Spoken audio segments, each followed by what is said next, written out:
মানে সবে শুনে কিন্তু নিজে কিছু বলতে পারে না। মাথা দ্বিতীয় অপারেশনের পরে ওর মাথা এক সাইড ড্যামেজ হয়ে গেছে। ডাক্তাররা বলছে অত কথা বলতে পারে না, ওটা দোয়া করেন আল্লাহর কাছে। 4 তারিখে ভাইয়ের কাছে বাবা আম্মা কাছে না বললা দেবিদ্যা কালাসান মারের এখানে আন্দোলনে গেছে। আলমপুর চৌমুহনীতে আমরা অবস্থান করি। তারপর যখন আমরা মিছিল নিয়ে সামনের দিকে আগাই, ওই যে আওয়ামী লীগ, যুবলীগ, ছাত্রলীগ ওরা ছাত্রদের উপরে ধাওয়া করছে।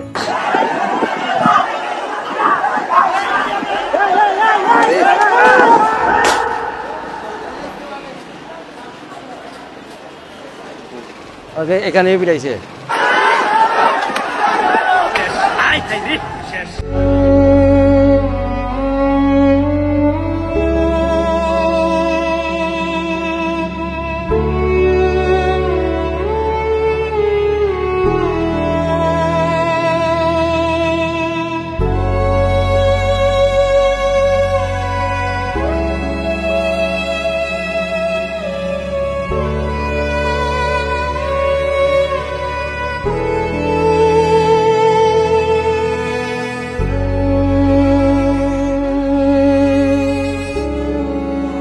কি অনুভূতি এখন তো অ্যাকচুয়ালিতে যেইভাবে জীবনযাপন করতে আছে, তার আম্মায় তার বাবায় তারে খাওয়াই দিতে হয়, কাপড় চোপড় পরাই দিতে হয়, হ্যাঁ টয়লেটের পানিটা সহ নিয়ে দিতে হয়।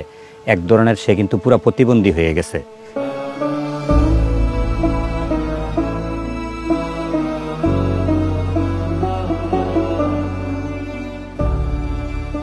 সামনে নির্বাচন, নতুন যে কোনো সরকার আসুক, যে সরকার চলে গেছে এই ধরনের কোনো সরকার যেন দেশে না আসুক।